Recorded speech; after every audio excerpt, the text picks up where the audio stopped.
Assalamualaikum warahmatullahi wabarakatuh. Let me introduce myself. My name is Sararsa Jampratiwi with NPM 234120008 from Accounting Study Program.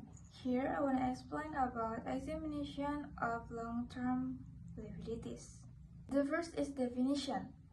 Long-term liabilities are financial obligations that are due more than 1 year after the balance sheet date or beyond the company's normal operation cycle. These liabilities represent future securities or economic benefit arising from present obligations that are not expected to be settled with the short term.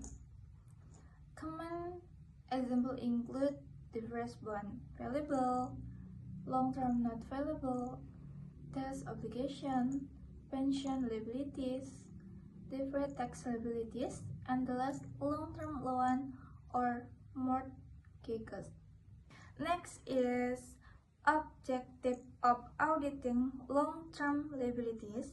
The main goals of examining long-term liabilities are to ensure that existence and occurrence the liabilities record actually exist and result from valid transaction. The second, completeness or long-term obligation have been properly recorded. The third, right and obligation. The company is legally responsible for the recorded debt. The fourth, valuation and accuracy.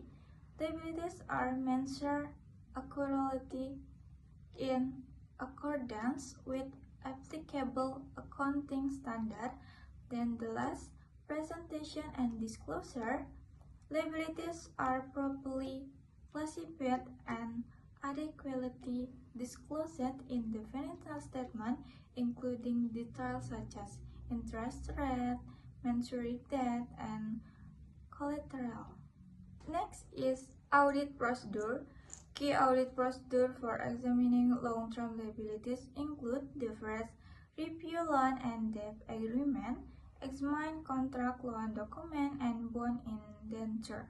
The second, confirmation with creditor, send confirmation to bank or other lender to verify balance and term. The third, inspection of board minutes, review the minutes of board meetings for any authorization or discussion regarding new borrowing. The fourth, examination of supporting document, inspect promissory notes, less the contract or mortgage that do confer legal obligation. The fifth is reconciliation with general ledger. Reconcile subsidiary record of loan with the general ledger account. The sixth, verification of interest expense and accrual. Test calculation of interest expense and answer interest payable is correctly occurred. The seventh, evaluation of clarification. Answer correct clarification between current and non-current portion of long-term debt. And the last, analytical review. Compare debt ratio with fair period for consistency and reasonableness. Next is common audit finding. Common audit finding, the first, failure to record new or existing loan agreement. The second, misstatement of interest expense or accrued interest. The third, misclarification between current and long-term portion of debt. The fourth, uncorrect or undisclosed covenants and guarantees.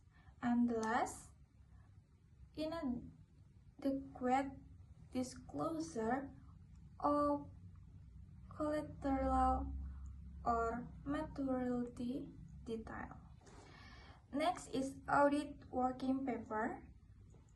This auditor should prepare and maintain the first, summary schedule of long-term debt, copies or excerpt of loan agreement. The third, confirmation letter and responses.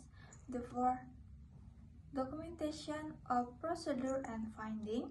And the last, schedule of interest computation and journal adjustment. Thank you very much for your nice attention, and finally I say wassalamualaikum warahmatullahi wabarakatuh.